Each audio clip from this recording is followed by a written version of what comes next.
നമസ്കാരം. ആനന്ദ് ഇന്റർനാഷണൽ ന്യൂസിലേക്ക് സ്വാഗതം. ഇന്നത്തെ പ്രധാന വാർത്തകൾ നോക്കാം. യുകെയിലെ നഴ്സിംഗ് ആൻഡ് മിഡ്വൈഫറി കൗൺസിൽ 10 വർഷത്തിനു ശേഷം ആദ്യമായി രജിസ്ട്രേഷൻ ഫീസ് വർദ്ധിപ്പിക്കാൻ തീരുമാനിച്ചു.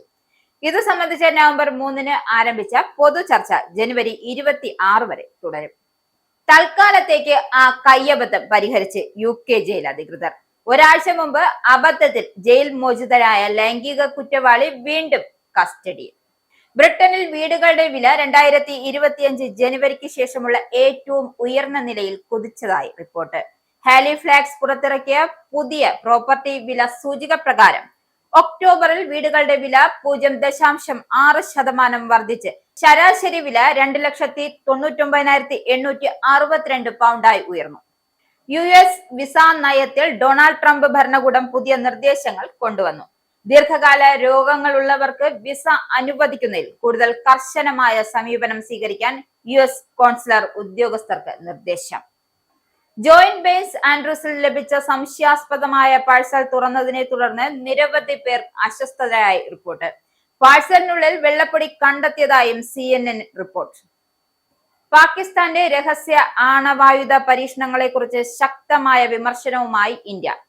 പ്രസിഡന്റ് ട്രംപ് നടത്തിയ പാകിസ്ഥാന്റെ ആണവ പരീക്ഷണങ്ങളെ കുറിച്ചുള്ള പരാമർശം ശ്രദ്ധയിലെടുത്തിട്ടുണ്ടെന്നും അദ്ദേഹം കൂട്ടിച്ചേർത്തു. ഇന്ത്യയുടെ പ്രധാനമന്ത്രി നരേന്ദ്രമോദിയെ വീണ്ടും മഹാനായ വ്യക്തിയെന്നും സുഹൃത്തെന്നും വിശേഷിപ്പിച്ച് US പ്രസിഡന്റ് ഡൊണാൾഡ് ട്രംപ്. വാർത്തകൾ വിശദമായി. യുകെയിലെ നഴ്സിംഗ് ആൻഡ് മിഡ്വൈഫറി കൗൺസിൽ 10 വർഷത്തിനു ശേഷം ആദ്യമായി രജിസ്ട്രേഷൻ ഫീസ് വർദ്ധിപ്പിക്കാൻ തീരുമാനിച്ചു. ഇത് സംബന്ധിച്ച് നവംബർ 3 ആരംഭിച്ച 12 ആഴ്ച നീളുന്ന പൊതുചർച്ച ജനുവരി 26 വരെ തുടരും. കഴിഞ്ഞ 10 വർഷമായി ഫീസ് മാറ്റമില്ലാതെ തുടരുന്നതിനാൽ പണപ്പെരുപ്പം മൂലം കൗൺസിലിന്റെ യഥാർത്ഥ വരുമാനം 28% കുറഞ്ഞു എന്നാണ് റിപ്പോർട്ട്. ഈ കാലയളവിൽ 180 മില്യൺ പൗണ്ട് വരെ വരുമാന നഷ്ടമുണ്ടായതായും NMC വ്യക്തമാക്കുന്നു. പ്രതിമാസം 1.92 പൗണ്ട് അധികമായി ഫീസ് വർദ്ധിപ്പിച്ചു. ഇപ്പോഴത്തെ 120 പൗണ്ട് വാർഷിക ഫീസ് 143 പൗണ്ട് ആക്കാനാണ് നിർദ്ദേശം. ഫീസ് വർധനവോടൊപ്പം അന്തർദേശീയമായി രജിസ്ട്രേഷൻ അപേക്ഷിക്കുന്നവർക്കും അധിക യോഗ്യതകൾ ചേർന്നവർക്കും നൽകേണ്ട ഫീസുകളും കൂട്ടാൻ പദ്ധതിയുണ്ട്. കഴിഞ്ഞ സാമ്പത്തിക വർഷം 19 മില്യൺ പൗണ്ടും ഇത്തവണ 27 മില്യൺ പൗണ്ടും കുറവ് പ്രതീക്ഷിക്കുന്നതിനാൽ NMC ഇപ്പോൾ റിസർവേഡ് ഫണ്ട് ഉപയോഗിച്ച് ചിലവ് നിറവേറ്റേണ്ട അവസ്ഥയിലാണ് എന്നാണ് റിപ്പോർട്ട്. തൽക്കാലത്തേക്ക് ആ കയ്യബദ്ധം പരിഹരിച്ചു UK ജയിൽ അധികൃതർ. ഒരാഴ്ച മുമ്പ് അബദ്ധത്തിൽ ജയിൽ മോചിതനായ ലൈംഗിക കുറ്റവാളി വീണ്ടും കസ്റ്റഡിയിലായി. അൾജീരിയയിൽ നിന്നുമുള്ള 24-കാരനായ ബ്രാഹിം ഖർദൂർ ഷെരീഫാണ് ഒക്ടോബർ 29 തെക്കൻ ലണ്ടനിലെ വാൻസ്വർത്ത് ജയിലിൽ നിന്നും അബദ്ധത്തിൽ മോചിതനായത്. പിന്നാലെയാണ് അബദ്ധം മനസ്സിലായത്. പൊതുജനങ്ങളിൽ നിന്നും തങ്ങൾക്ക് ഒരു കോൾ ലഭിച്ചതോടെ പോലീസ് വെള്ളിയാഴ്ച വടക്കൻ ലണ്ടനിലെ ഫിൻസ്ബറി പാർക്കിൽ വെച്ച് അദ്ദേഹത്തെ അറസ്റ്റ് ചെയ്തു. നീതിന്യായ സെക്രട്ടറി ഡേവിഡ് ലാമയുടെ മേൽ രാഷ്ട്രീയ സമ്മർദ്ദം വർദ്ധിച്ചതോടെ തെറ്റായി മോചിപ്പിക്കപ്പെട്ട തടവുകാർക്ക് സംബന്ധിച്ച് ജയിലുകളിൽ കർശന പരിശോധനകൾ ഏർപ്പെടുത്തിയിരുന്നു. ബ്രിട്ടനിൽ വീടുകളുടെ വില 2025 ജനുവരിക്ക് ശേഷമുള്ള ഏറ്റവും ഉയർന്ന നിലയിൽ കുതിച്ചതായി റിപ്പോർട്ടുകൾ പുറത്തുവരുന്നു. ഹാലിഫാക്സ് പുറത്തിറക്കിയ പുതിയ പ്രോപ്പർട്ടി വില സൂചിക പ്രകാരം ഒക്ടോബറിൽ വീടുകളുടെ വില 0.6% വർദ്ധിച്ച് ശരാശരി വില 2,99,862 പൗണ്ടായി ഉയർന്നു. സെപ്റ്റംബറിൽ 0.3% ഇടിവ് രേഖപ്പെടുത്തിയതിനു ശേഷം ഈ വർധനവ് വിപണി പ്രതീക്ഷിച്ചതിനേക്കാൾ ശക്തമായതെന്നാണ് റിപ്പോർട്ടിൽ വ്യക്തമാക്കുന്നത്. വാർഷികമായി വീടുകളുടെ വില 1.9% ഉയർന്നതായും ഇത് സാമ്പത്തിക വിദഗ്ധർ പ്രവചിച്ച 1.5% മറികടന്നതായുമാണ് പുറത്തുവരുന്ന വിവരങ്ങൾ സൂചിപ്പിക്കുന്നത്.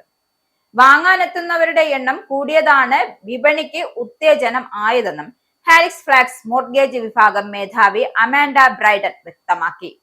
പുതുതായി അംഗീകരിക്കുന്ന മോർഗേജ് വായ്പകളുടെ എണ്ണം ഈ വർഷത്തിലെ ഏറ്റവും ഉയർന്ന നിലയിൽ എത്തിയിട്ടുണ്ട്. എന്നിരുന്നാലും വീടുകളുടെ വില ഉയർന്നതും 4% നിരക്കിനടുത്ത് തുടരുന്ന ഫിക്സഡ് മോർഗേജ് പലിശയ്ക്കും വാങ്ങുന്നവർക്കുമുള്ള സാമ്പത്തിക സമ്മർദ്ദം കൂട്ടുന്നതായാണ് വിലയിരുത്തൽ.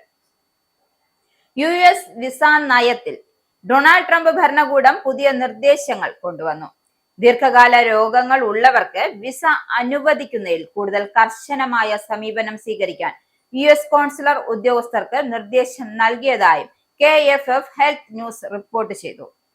അപേക്ഷകർക്ക് അമേരിക്കയിൽ ചെലവേറിയ മെഡിക്കൽ പരിചരണം ആവശ്യമാകുമെന്ന് ഉറപ്പുണ്ടെങ്കിൽ അവർക്ക് വിസ നിഷേധിക്കാമെന്നതാണ് പുതിയ മാർഗനിർദ്ദേശത്തിന്റെ ഉള്ളടക്കം. ട്രംപിന്റെ വിസ നയങ്ങൾ പിശാചിന്റെ നയമാണ് എന്ന് പറയേണ്ടി വരും. ഒന്നുകൂടി വ്യക്തമാക്കി പറഞ്ഞാൽ മനുഷ്യനോട് മനുഷ്യൻ വെറുപ്പ് കാണിക്കുന്ന ഭരണം. അമേരിക്കൻ പ്രസിഡന്റ് ഡൊണാൾഡ് ട്രംപ് വീണ്ടും മനുഷ്യാവകാശങ്ങൾക്ക് മേൽ മതിൽ കെട്ടുകയാണ്. അദ്ദേഹത്തിന്റെ പുതിയ വിസ നയം അനുസരിച്ച് ഡയബറ്റീസ്, അമിതവണ്ണം, ഹൃദ്രോഗം തുടങ്ങിയ ചില ആരോഗ്യ പ്രശ്നങ്ങളുള്ള വ്യക്തികൾക്ക് അമേരിക്കൻ വിസ ലഭിക്കുന്നത് കടുപ്പിക്കാനാണ് തീരുമാനം. ലോകമെമ്പാടുമുള്ള കോടിക്കണക്കിന് ആളുകൾക്ക് ഇത് വലിയൊരു നിരാശയും, കൂടുതൽ വ്യക്തമായി പറയുമ്പോൾ ഒരു മാനവികതയില്ലായ്മയുടെ പൈശാചിക മുഖത്തിന്റെ തുറന്നുകാട്ടൽ കൂടിയാവുകയാണ്. ജീവിതശൈലി രോഗങ്ങൾ ഉൾപ്പെടെയുള്ള ആരോഗ്യ പ്രശ്നങ്ങൾ ഉള്ളവർക്ക് അമേരിക്കയിൽ കുടിയേറുന്നതിൽ നിയന്ത്രണം ഏർപ്പെടുത്തിയിരിക്കുകയാണ് പ്രസിഡന്റ് ഡൊണാൾഡ് ട്രംപ്. പ്രമേഹം, അമിതവണ്ണം, ഹൃദ്രോഗങ്ങൾ തുടങ്ങിയവ ഉള്ളവർക്ക് വിസ നിഷേധിക്കുമെന്നാണ് സ്റ്റേറ്റ് ഡിപ്പാർട്ട്മെന്റ് പുറത്തുവിട്ട മാർഗനിർദ്ദേശങ്ങൾ ഉള്ളത്. ഇത്തരം ആരോഗ്യ പ്രശ്നങ്ങൾ ഉള്ളവർ അമേരിക്കൻ സർക്കാരിന് ബാധ്യതയായേക്കാമെന്നും പൊതുവിഭവങ്ങൾ ചോർത്തിയേക്കാമെന്നുമുള്ള വിലയിരുത്തലിന്റെ അടിസ്ഥാനത്തിലാണ് പുതിയ നീക്കം. അമേരിക്കൻ എംബസികൾക്കും കോൺസുലേറ്റുകൾക്കും ഇത് സംബന്ധിച്ച മാർഗനിർദ്ദേശങ്ങൾ അയച്ചു കഴിഞ്ഞു. സാംക്രമിക രോഗങ്ങൾ, വാക്സിനേഷൻ ചരിത്രം, മാനസികാരോഗ്യ പ്രശ്നങ്ങൾ, പകർച്ചവ്യാധികൾ തുടങ്ങിയവ നേരത്തെ തന്നെ വിസ പൂർത്തീകരണ പ്രക്രിയയിൽ പരിശോധിക്കാറുണ്ട്. പുതിയ മാർഗനിർദ്ദേശം കൂടി വന്നതോടെ ഈ പട്ടികയിലേക്ക് പുതിയ രോഗങ്ങൾ കൂടി പരിശോധിക്കപ്പെടും. വിസ അപേക്ഷിക്കുന്നയാളുടെ ആരോഗ്യം കൂടി കണക്കിലെടുക്കണമെന്നും ലക്ഷക്കണക്കിന് ഡോളർ ചികിത്സാ ചെലവ് വരുന്ന ഹൃദ്രോഗങ്ങൾ, ശ്വാസകോശ പ്രശ്നങ്ങൾ, ക്യാൻസർ, പ്രമേഹം, നാഡീ സംബന്ധമായ തകരാറുകൾ തുടങ്ങിയവയ്ക്കുള്ള സ്ക്രീനിംഗ് നടത്തിയിരിക്കണമെന്നും നിർദ്ദേശത്തിലുണ്ട്. അപേക്ഷകർ ചികിത്സാ ചെലവുകൾ വഹിക്കാൻ പ്രാപ്തിയുള്ളവരാണോ എന്ന് വിസ ഓഫീസർമാർ പരിശോധിക്കുകയും വേണം. ഇത്തരം ആരോഗ്യ പ്രശ്നങ്ങൾ വന്നാൽ സർക്കാർ സഹായം തേടാതെ ജീവിതകാലമുടനീളം ചെലവ് വഹിക്കാനുള്ള സാമ്പത്തികാവസ്ഥ അപേക്ഷകനുണ്ടോ എന്നതാണ് പരിശോധിക്കേണ്ടത്. ഇതുകൂടാതെ മക്കൾ, മാതാപിതാക്കൾ തുടങ്ങിയ അപേക്ഷകനെ ആശ്രയിച്ച് കഴിയുന്നവർക്ക് ഗുരുതരമായ ആരോഗ്യ പ്രശ്നങ്ങളും വൈകല്യങ്ങളും ഉണ്ടോ എന്നും പരിശോധിക്കണമെന്ന് നിർദ്ദേശമുണ്ട്. അതേസമയം എല്ലാത്തരം വിസക്കാരെയും ഉദ്ദേശിച്ചുള്ളതാണ് മാർഗനിർദ്ദേശങ്ങളെങ്കിലും സ്ഥിരതാമസത്തിന് അപേക്ഷിക്കുന്നവരെയാകും ഇത് പ്രധാനമായും ലക്ഷ്യം വെക്കുക. ട്രംപിന്റെ ഭരണകാലം മുഴുവൻ തന്നെ വിവേചനവും ക്രൂരതയും നിറഞ്ഞ തീരുമാനങ്ങളാൽ നിറഞ്ഞതാണ്. മുസ്ലിം രാജ്യങ്ങളിലെ ജനങ്ങൾക്ക് യാത്രാ വിലക്ക് ഏർപ്പെടുത്തിയത്, കുടിയേറ്റക്കാരെ തടങ്കലിൽ അടച്ചത്, മനുഷ്യരെ രോഗങ്ങൾ കടുമയാക്കി കാണിച്ചത്, ഇവയുടെ തുടർച്ചയാണ് ഈ പുതിയ വിസ നിയന്ത്രണം. മനുഷ്യരോഗം കുറ്റമല്ല, പക്ഷെ ട്രംപിന് അതൊരു കുറ്റമായി തോന്നുന്നു. ഡയബറ്റീസ്, ഹൃദ്രോഗം, അമിതവണ്ണം തുടങ്ങിയ രോഗങ്ങൾ മനുഷ്യ ജീവിതത്തിന്റെ സ്വാഭാവിക ഭാഗമാണ്. അവ സമൂഹത്തിന്റെ ഭാഗമായ സാധാരണ ആരോഗ്യ പ്രശ്നങ്ങളാണ്. എന്നാൽ ട്രംപ് അവയെ വിസ നിരസിക്കാനുള്ള കാരണമായി കാണുന്നത് മനുഷ്യനെ ഒരു യന്ത്രമാക്കി കാണുന്ന മനോഭാവമാണ്. ആരോഗ്യമില്ലാത്തവർക്ക് അമേരിക്കയിൽ സ്ഥലമില്ല എന്ന സന്ദേശമാണ് ഈ നയം ലോകത്തിന് മുന്നിൽ നൽകുന്നത്. ഈ സമീപനം സിവിലൈസേഷന്റെ തകർച്ചയാണ്. ഒരു രാജ്യത്തിന്റെ മഹത്വം അതിന്റെ സാങ്കേതികതയിലും സമ്പത്തിലും അല്ല, മറിച്ച് അതിന്റെ മനുഷ്യഹൃദയത്തിന്റെ വിശാലതയിലാണ്. ട്രംപ് അത് മറന്നിരിക്കുന്നു. രോഗമുള്ളവരെ പുറത്താക്കുന്നത് രോഗമില്ലാത്തവരെ പോലും അസുരക്ഷിതരാക്കുന്ന സമീപനമാണ്. ഇന്ത്യയുടെ ഭരണരീതിയെ നോക്കൂ. ഇന്ത്യയിൽ ആരും രോഗാവസ്ഥയെ അടിസ്ഥാനമാക്കി വിവേചനം നേരിടുന്നില്ല. ഇന്ത്യ മനുഷ്യന്റെ മൂല്യം അവന്റെ ഹൃദയത്തിലും ബുദ്ധിയിലുമാണ് കാണുന്നത്, ശരീരത്തിലെ പിഴവുകളിലല്ല. അത് വിസ നയമോ വിവേചന നയമോ എന്നുള്ള ചോദ്യമാണ് ഉയരുന്നത്. ജോയിന്റ് ബേസ് ആൻഡ്രൂസിൽ ലഭിച്ച സംശയാസ്പദമായ പാഴ്സൽ തുറന്നതിനെ തുടർന്ന് നിരവധി പേർ അസ്വസ്ഥരായതായി റിപ്പോർട്ട്. പാഴ്സലിനുള്ളിൽ വെള്ളപ്പൊടി കണ്ടെത്തിയതായും CNN റിപ്പോർട്ട് ചെയ്തു. ബേസിലെ ഒരു കെട്ടിടത്തിൽ ഒരാൾ പാഴ്സൽ തുറന്നതിനെ തുടർന്ന് നിരവധി പേർക്ക് അസുഖ ലക്ഷണങ്ങൾ പ്രകടമായി എന്നും റിപ്പോർട്ടിൽ വ്യക്തമാക്കുന്നു. സുരക്ഷാ മുൻകരുതലുകൾ എന്ന നിലയിൽ കെട്ടിടങ്ങൾ ഒഴിപ്പിച്ചു. പ്രദേശത്ത് സുരക്ഷാ വലയവും സജ്ജമാക്കിയതായും ജോയിന്റ് ബേസ് ആൻഡ്രൂസ് വ്യക്തമാക്കി. പാഴ്സൽ തുറന്ന കെട്ടിടത്തിൽ air national guard residence center പ്രവർത്തിക്കുന്നതായും അറിയിച്ചിട്ടുണ്ട്. മെരിലാൻഡിൽ സ്ഥിതി ചെയ്യുന്ന ഈ സൈനിക താവളം അമേരിക്കൻ പ്രസിഡന്റ് ഡൊണാൾഡ് ട്രംപ് പതിവായി യാത്രകൾക്കായി ഉപയോഗിക്കുന്നതുമാണ്. സംഭവത്തെ തുടർന്ന് അസുഖ ലക്ഷണങ്ങൾ പ്രകടിപ്പിച്ചവരെ മാൽക്കം ഗ്രോവ് മെഡിക്കൽ സെന്ററിലേക്ക് മാറ്റി. ജോയിന്റ് ബേസ് ആൻഡ്രൂസിലെ അടിയന്തര രക്ഷാപ്രവർത്തകർ സംഭവ സ്ഥലത്തെത്തി തൽക്ഷണ ഭീഷണി ഇല്ലെന്ന് സ്ഥിരീകരിച്ചു. തുടർന്ന് സ്ഥലം ഓഫീസ് ഓഫ് സ്പെഷ്യൽ ഇൻവെസ്റ്റിഗേഷൻ ഏറ്റെടുത്തു. അന്വേഷണം തുടരുകയാണെന്നും ബേസ് അധികൃതർ അറിയിച്ചതായി CNN റിപ്പോർട്ടിൽ പറയുന്നു. പാകിസ്ഥാന്റെ രഹസ്യ ആണവായുധ പരീക്ഷണങ്ങളെ കുറിച്ച് ഇന്ത്യ ശക്തമായ വിമർശനവുമായി രംഗത്തെത്തി. പ്രസിഡന്റ് ട്രംപ് നടത്തിയ പാകിസ്ഥാന്റെ ആണവ പരീക്ഷണങ്ങളെ കുറിച്ചുള്ള പരാമർശം ശ്രദ്ധയിൽ എടുത്തിട്ടുണ്ടെന്നും അദ്ദേഹം കൂട്ടിച്ചേർത്തു.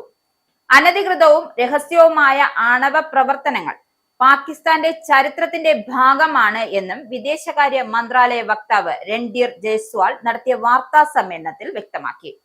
ഇന്ത്യ ഇതു സംബന്ധിച്ച ആഗോള സമൂഹത്തിന്റെ ശ്രദ്ധ നേരത്തെ തന്നെ പലതവണയും ക്ഷണിച്ചിട്ടുണ്ടെന്നും ജയ്സ്വാൾ കൂട്ടിച്ചേർത്തു.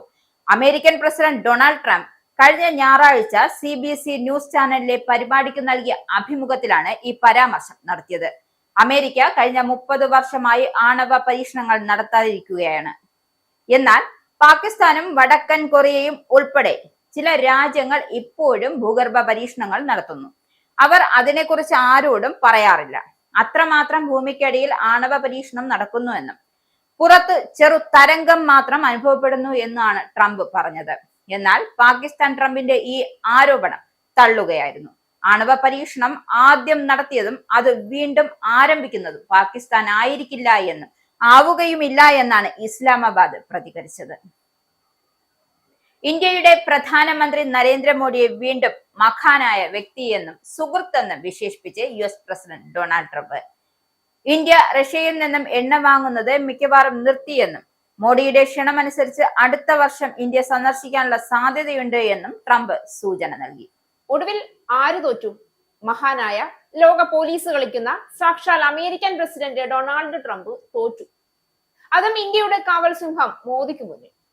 താരിഫ് ചുമത്തുന്നത് ഉൾപ്പെടെ കരാറിൽ നിന്ന് പിന്മാറുമെന്ന ഭീഷണിയും പാകിസ്ഥാനുമായുള്ള യുദ്ധം അവസാനിപ്പിച്ചു എന്നുള്ള അധികാരവാദങ്ങളും ഒക്കെ കേട്ടിട്ടും കരിങ്കല്ല് പോലെ ഉറച്ചുനിന്ന നിലപാടിൽ അണുവിട വ്യതിചലനം വരുത്താതെ 140 കോടി ഇന്ത്യൻ ജനതയുടെ താല്പര്യങ്ങൾക്ക് അനുസൃതമല്ലാത്തതൊന്നും ആരുടെ ഭീഷണിക്ക് മുന്നിലും മുട്ടുമടക്കി ഭാരതത്തിന്റെ മുഴുവൻ അഭിമാനം പണയപ്പെടുത്തി വിട്ടുവീഴ്ച ചെയ്യില്ല എന്ന മോദിയുടെ ഉറച്ച നിലപാടിന് മുന്നിൽ ഒടുവിൽ ട്രംപ് മൂക്കും കുത്തി വീണു എന്ന് വേണം പറയാൻ. അമേരിക്കൻ പ്രസിഡന്റായ ഡൊണാൾഡ് ട്രംപ് പ്രസ്താവിച്ച ഒരു വാക്ക് ആഗോള രാഷ്ട്രീയ വേദികളിൽ വലിയ ചർച്ചകൾക്ക് വഴിതെളിക്കുകയാണ്. മോദി ഒരു മഹാനായ നേതാവും എന്റെ നല്ല സുഹൃത്തുമാണ്. അടുത്ത വർഷം ഇന്ത്യ സന്ദർശിക്കാനുള്ള ആഗ്രഹമുണ്ട് എന്നാണ് ആ വാക്കുകൾ. ഈ വാക്കുകൾ വെറും സൗഹൃദ പ്രസ്താവനയല്ല, മറിച്ച് ട്രംപ് ഭരണകാലത്ത് ഇന്ത്യയെ അനാദരവോടെ കണ്ടിരുന്ന, ഇന്ത്യൻ ഉന്നമനത്തിനെതിരെ നിലകൊണ്ടിരുന്ന ഒരു നേതാവിന്റെ പരാജയ സമ്മതമാണ് എന്ന് വേണം വിലയിരുത്താൻ. മോദിയുടെ നേതൃത്വത്തിലുള്ള ഇന്ത്യ ഇന്ന് ലോകത്തിന് മുന്നിൽ ഒരു ശക്തമായ രാഷ്ട്രമായി ഉയർന്നിരിക്കുകയാണ്. സാമ്പത്തിക ശക്തിയിൽ, പ്രതിരോധ ശേഷിയിൽ, ആഗോള സ്വാധീനത്തിൽ, അങ്ങനെ എല്ലാ രംഗത്തും ഇന്ത്യയുടെ പേര് ഉയർന്നു കേൾക്കും. എന്നാൽ ട്രംപിന്റെ ഭരണകാലത്ത് അമേരിക്കൻ നയങ്ങൾ ഇന്ത്യയോട് അത്ര സൗഹൃദപരമായിരുന്നില്ല. പ്രത്യേകിച്ച് ഇറക്കുമതി തീരുവകൾ, വിസ നിയന്ത്രണങ്ങൾ, ഇന്ത്യൻ ടെക് മേഖലയ്ക്ക് നേരെയുള്ള ഭീഷണികൾ തുടങ്ങിയ നയങ്ങൾ വഴി ട്രംപ് പലപ്പോഴും ഇന്ത്യയെ വെല്ലുവിളിക്കാൻ ശ്രമിച്ചു. പക്ഷേ മോദിയുടെ ഉറച്ച നയതന്ത്ര തന്ത്രങ്ങൾ ട്രംപിനെ അടിച്ചമർത്തി. ഇന്ന് അദ്ദേഹം മോദിയെ ഗ്രേറ്റ് മാൻ എന്ന് വിശേഷിപ്പിക്കുന്നത് ആ പരാജയത്തിന്റെ പ്രത്യാഘാതത്തിലാണ്. നരേന്ദ്രമോദി ലോകത്തിലെ ഏറ്റവും ജനപ്രീതി നേടിയ നേതാക്കളിൽ ഒരാളാണ്. അദ്ദേഹത്തിന്റെ വികസന ദൗത്യങ്ങൾ, make in India, digital India, Gati Shakti mission തുടങ്ങിയ പദ്ധതികൾ ഇന്ത്യയെ സാമ്പത്തിക ശക്തിയാക്കി മാറ്റിക്കഴിഞ്ഞു. ഈ കാഴ്ചപ്പാടാണ് അമേരിക്ക അടക്കമുള്ള രാജ്യങ്ങൾ ഇന്ത്യയോട് ആദരവോടെ സമീപിക്കുന്നതിന് കാരണമാകുന്നത്. ട്രംപ് ഭരണകാലത്ത് അമേരിക്കൻ രാഷ്ട്രീയത്തിന്റെ പ്രധാന ലക്ഷ്യം അമേരിക്ക ഫസ്റ്റ് എന്ന മുദ്രാവാക്യമായിരുന്നു. എന്നാൽ മോദിയുടെ സമീപനം വസുധൈവ കുടുംബകം, അതായത് ലോകം മുഴുവൻ ഒരു കുടുംബം എന്ന ഇന്ത്യൻ മൂല്യത്തിലാണ് അധിഷ്ഠിതമായിരുന്നത്. ഈ രണ്ട് തത്വങ്ങൾ മാത്രം മതി മോദി എന്താണ് എന്നും ട്രംപ് എന്താണ് എന്നും ലോകത്തിന് തിരിച്ചറിയാൻ. ട്രംപ് തന്റെ ആധികാരികമായ സ്വാർത്ഥത നിറഞ്ഞ രാഷ്ട്രീയ ശൈലിയിലൂടെ ലോകത്ത് ഭീതിയും വിഭജനവുമാണ് സൃഷ്ടിച്ചത്. മറിച്ച് മോദി കൂട്ടായ്മയിലൂടെയും സൗഹൃദത്തിലൂടെയും ശക്തമായ ബന്ധങ്ങൾ സൃഷ്ടിച്ചു. അമേരിക്കൻ ജനത തന്നെ ഇന്ന് തിരിച്ചറിഞ്ഞു കഴിഞ്ഞു മോദിയുടെ ദീർഘവീക്ഷണവും ട്രംപിന്റെ അഹങ്കാരവും തമ്മിലുള്ള വ്യത്യാസം എത്ര വലുതാണ്. ട്രംപ് ഭരണകാലത്ത് ചൈനയോടുള്ള സാമ്പത്തിക യുദ്ധം, ഇറാനുമായുള്ള ബന്ധവിച്ഛേദനം, യൂറോപ്പുമായുള്ള സംഘർഷങ്ങൾ എന്നിവ കാരണം അമേരിക്കയുടെ ആഗോള സ്വാധീനം ക്ഷയിച്ചു. മറിച്ച് അതേ കാലഘട്ടത്തിൽ മോദി ഇന്ത്യയെ ലോകവേദികളിൽ ശക്തമായ ശബ്ദമാക്കി മാറ്റി. അന്താരാഷ്ട്ര നയതന്ത്ര വേദികളിൽ ഇന്ത്യയുടെ വാക്കുകൾക്ക് തൂക്കം ലഭിച്ചു തുടങ്ങി. റഷ്യ, ജപ്പാൻ, ഓസ്ട്രേലിയ, ആഫ്രിക്കൻ രാജ്യങ്ങൾ അങ്ങനെ ലോകത്തെ എവിടെയായാലും ഇന്ത്യയുടെ പങ്ക് നിർണായകമായി മാറിക്കഴിഞ്ഞു. ട്രംപ് ഇന്ത്യയോട് കയറ്റുമതി തീരുവകളിൽ കടുത്ത നിലപാട് സ്വീകരിച്ചു. ഇന്ത്യയിൽ നിന്നുള്ള ഉൽപ്പന്നങ്ങൾക്ക് താരിഫ് ഏർപ്പെടുത്തി. എന്നാൽ അതേ ട്രംപ് തന്നെയാണ് ഇന്ന് മോദിയോട് സൗഹൃദം പ്രകടിപ്പിക്കുന്നത്. കാരണം മോദി തന്റെ നയതന്ത്ര ബുദ്ധിയാൽ ആഗോള രാഷ്ട്രീയത്തിൽ ട്രംപിനേക്കാൾ വലിയ സ്ഥാനം നേടിക്കഴിഞ്ഞു. ഈ സത്യം ട്രംപ് തന്നെ തിരിച്ചറിഞ്ഞു കഴിഞ്ഞു എന്നും പറയണം. അമേരിക്കയിൽ തന്നെ ട്രംപ് അനുയായികൾ പോലും ഇന്ന് മോദിയുടെ നയങ്ങൾ ശരിയാണെന്ന് പറഞ്ഞു തുടങ്ങിക്കഴിഞ്ഞു. മോദിയെ പിണക്കരുത് എന്ന് ശബ്ദം ഉയർത്തിക്കഴിഞ്ഞു. മോദിയുടെ ഭരണകാലത്ത് ഇന്ത്യ തികച്ചും അപ്രതീക്ഷിത മാറ്റം കാഴ്ചവെച്ചു. ദാരിദ്ര്യത്തിനെതിരെ യുദ്ധം പ്രഖ്യാപിച്ച സർക്കാർ, സ്ത്രീ സുരക്ഷയ്ക്കും വിദ്യാഭ്യാസത്തിനും മുൻഗണന നൽകിയ ഭരണകൂടം, പരിസ്ഥിതി സംരക്ഷണത്തിൽ ലോകത്തിന് മാതൃകയായ ഇന്ത്യ, ഇത്തരത്തിൽ ഇന്ത്യ മുന്നോട്ട് വെച്ച നടപ്പിലാക്കി വിജയിച്ച തരത്തിൽ എണ്ണിപ്പറയാവുന്ന ഒരു നേട്ടം പോലും ട്രംപിന്റെ കാലത്ത് അമേരിക്കയിൽ കാണാനായില്ല. ഇനി പൗണ്ട്, യൂറോ, ഡോളർ, രൂപ ഇന്നത്തെ വിനിമയ നിരക്ക്. ഒരു പൗണ്ട് 116.62 ഇന്ത്യൻ രൂപ, ഒരു പൗണ്ട് 1.14 യൂറോ, ഒരു US ഡോളർ 88.64 ഇന്ത്യൻ രൂപ, ഒരു യൂറോ 102.51 ഇന്ത്യൻ രൂപ, ഒരു പൗണ്ട് 1.32 US ഡോളർ, ഒരു കനേഡിയൻ ഡോളർ 63.09 ഇന്ത്യൻ രൂപ. ഇനിയൊരു ഇടവേള. Book your Indigo flight tickets easily and safely with Anand Travel. Call UK number 020-8548-4897. Indian cell number 918921120509. Or please mail to info@anandtravel.com. Have a happy journey. വീണ്ടും വാർത്തകളിലേക്ക്. ഇന്ത്യയിൽ നിന്നും US-ലേക്കുള്ള രത്നങ്ങളുടെയും ആഭരണങ്ങളുടെയും കയറ്റുമതിയിൽ വൻ ഇടിവ്.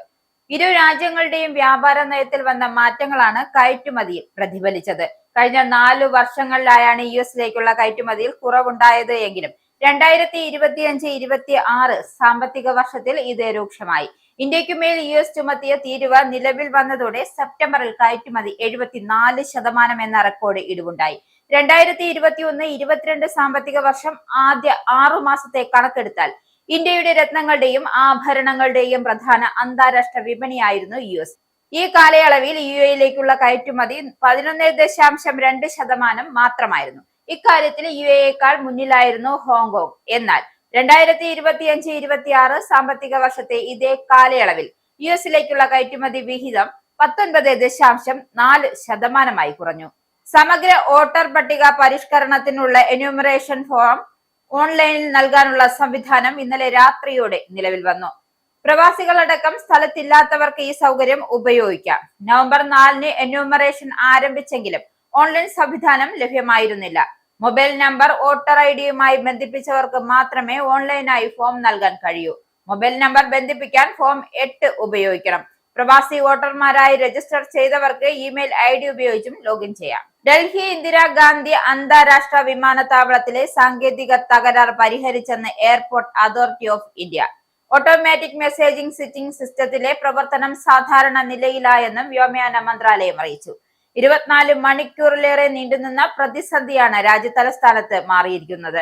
എയർ ട്രാഫിക് കൺട്രോൾ ഡാറ്റ കൈകാര്യം ചെയ്യുന്നതുമായി ബന്ധപ്പെട്ട് ഓട്ടോമാറ്റിക് മെസ്സേജിംഗ് സ്വിച്ചിംഗ് സിസ്റ്റത്തിലാണ് സാങ്കേതിക തകരാർ സംഭവിച്ചത്.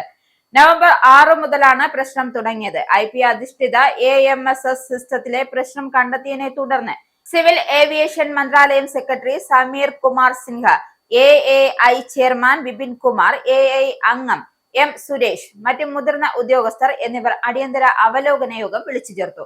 പ്രശ്നത്തിന്റെ കാരണം കണ്ടെത്തി പരിഹരിക്കാൻ സാധിച്ചെന്നും പ്രസ് ഇൻഫർമേഷൻ ബ്യൂറോ അറിയിച്ചു.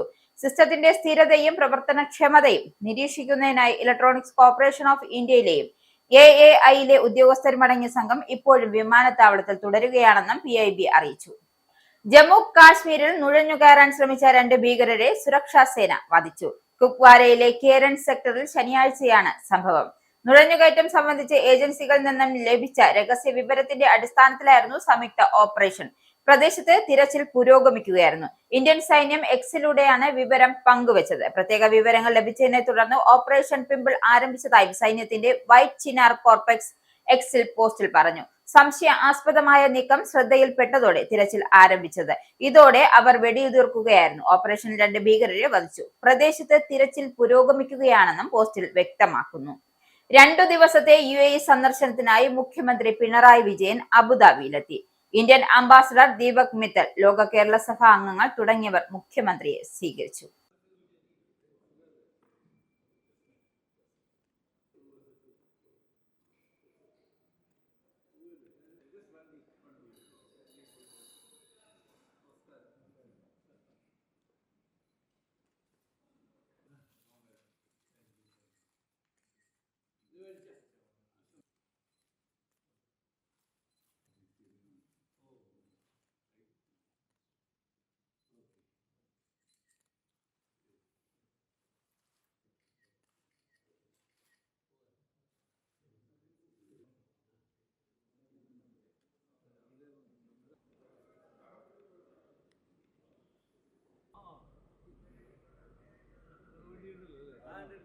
ഗൾഫ് സന്ദർശനത്തിന്റെ ഭാഗമായി കുവൈറ്റിലെത്തിയ മുഖ്യമന്ത്രി പിണറായി വിജയൻ മലയാളി സംഘടനാ പ്രതിനിധികളുമായും സാമൂഹ്യ സാംസ്കാരിക രംഗത്തെ പ്രമുഖരുമായി കൂടിക്കാഴ്ച നടത്തി.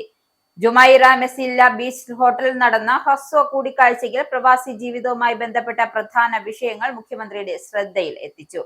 കണ്ണൂർ അന്താരാഷ്ട്ര വിമാനത്താവളത്തിൽ വിദേശ എയർലൈൻസ് സർവീസുകൾക്കുള്ള അനുമതി ഉറപ്പാക്കൽ, സേവനം കുറച്ചു നിർത്തിയ എയർ ഇന്ത്യ എക്സ്പ്രസിന്റെ നടപടി തിരുത്തൽ, ഉത്സവ സീസണുകളിൽ യാത്രക്കാർ കൂടുന്ന സമയങ്ങളിൽ വിമാന കമ്പനികൾ സ്വമേധയാ നിരക്ക് വർദ്ധിപ്പിക്കുന്ന പ്രവണതയെ തടയാൻ കേന്ദ്രതലത്തിൽ ശക്തമായ ഇടപെടൽ, കേരളത്തിൽ SIR നടപ്പിലാക്കുന്നത് ഒഴിവാക്കൽ, പ്രവാസികൾക്ക് സുരക്ഷിതമായി ചെറിയ തുകകൾ നിക്ഷേപിച്ച് സംസ്ഥാന പദ്ധതികളിൽ നേരിട്ട് പങ്കാളിയാകാൻ കഴിയുന്ന മൈക്രോ ഇൻവെസ്റ്റ്മെന്റ് പ്ലാൻ പോലുള്ള പ്രാദേശിക ചെറിയ നിക്ഷേപ മാതൃകകൾ സർക്കാരിന്റെ പിന്തുണ ഉറപ്പാക്കൽ എന്നിവയാണ് പ്രതിനിധികൾ പ്രധാനമായും ഉന്നയിച്ചത്.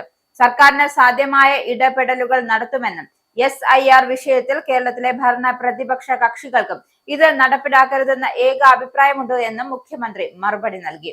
എയർ ഇന്ത്യ എക്സ്പ്രസുമായി നടത്തിയ ചർച്ചകളിൽ സർവീസ് കുറച്ച നടപടി പിൻവലിക്കുവാനും ബുക്കിംഗ് പുനരാരംഭിക്കാനുമുള്ള ഉറപ്പുകൾ ആദ്യം ലഭിച്ചിരുന്നുവെങ്കിലും പിന്നീട് പിന്നോട്ടു പോയ നിലപാട് തിരുത്തേണ്ടതുണ്ട് എന്നും അതിനായി വീണ്ടും ഇടപെടലുകൾ ആരംഭിച്ചിരിക്കുന്നതായും മുഖ്യമന്ത്രി വ്യക്തമാക്കി. Chief secretary doctor A. Jayathilak യോഗത്തിൽ പങ്കെടുത്തു. Malayalam mission Kuwait chapter secretary J. Saji സ്വാഗതം പറഞ്ഞു. വിവിധ മലയാളി സംഘടനാ പ്രതിനിധികളും പൗരപ്രമുഖരും കൂടിക്കാഴ്ചയിൽ പങ്കുചേർന്നു. തിരുവനന്തപുരം നഗരത്തിന്റെ മുഖഛായ മാറ്റുന്ന മെട്രോ റെയിൽവേ പദ്ധതിയുടെ ആദ്യഘട്ട അലൈൻമെന്റ് അംഗീകരിച്ചത് അതിവേഗം വളരുന്ന തിരുവനന്തപുരത്തിന്റെ ഭാവി വികസനത്തിന് സുപ്രധാന നേട്ടമാണ്. മുഖ്യമന്ത്രി പിണറായി വിജയൻ അംഗീകാരം നൽകിയ മെട്രോ റെയിൽ പദ്ധതി തലസ്ഥാനത്തിന്റെ ഗതാഗത വികസനത്തിൽ വിപ്ലവകരമായ മാറ്റമാകും.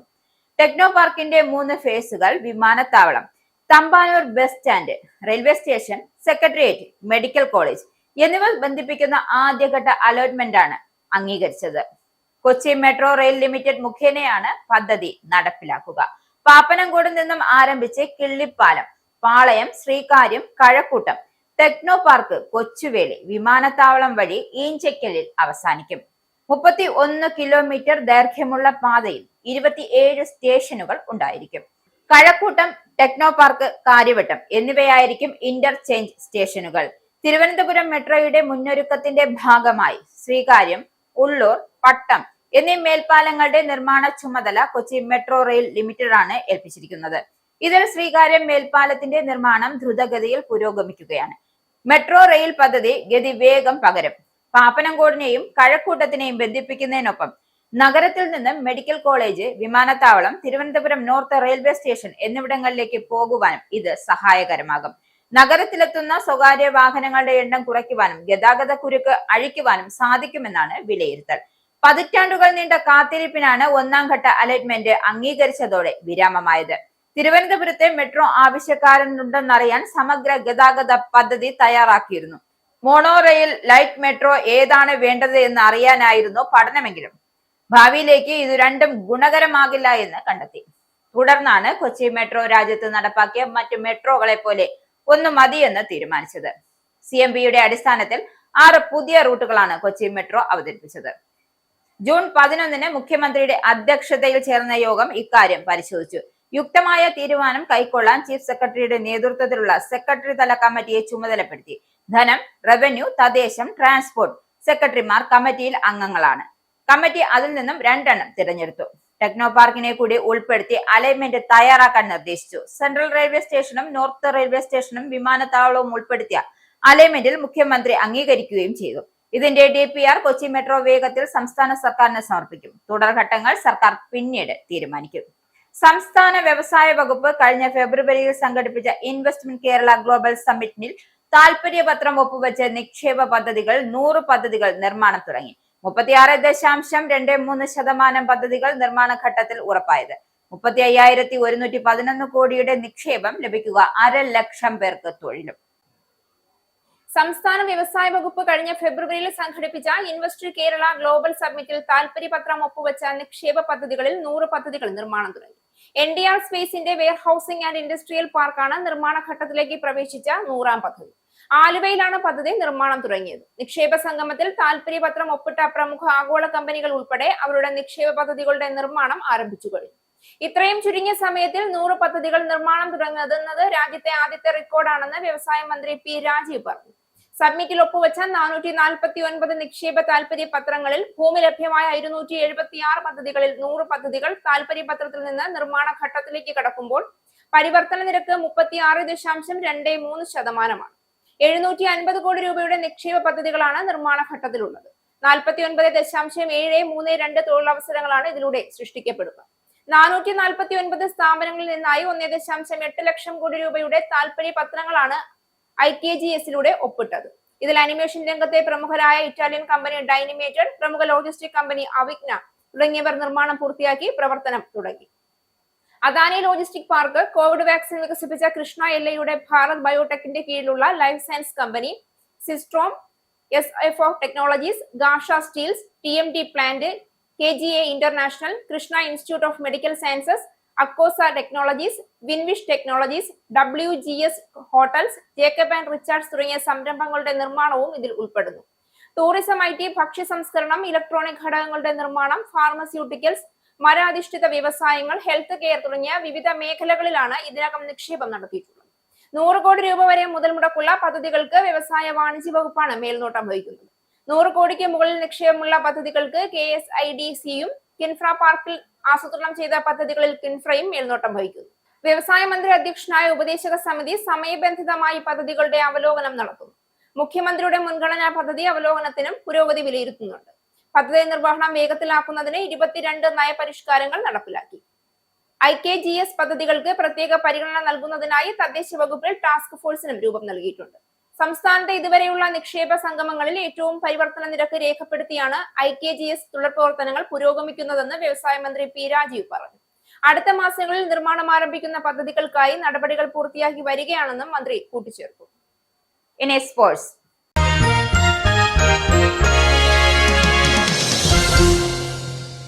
വീണ്ടും പാകിസ്ഥാൻ താരങ്ങളുമായി ഹസ്തദാനത്തിന് നിൽക്കാതെ ഗ്രൗണ്ട് വിട്ട് ഇന്ത്യൻ ക്രിക്കറ്റ് ടീം.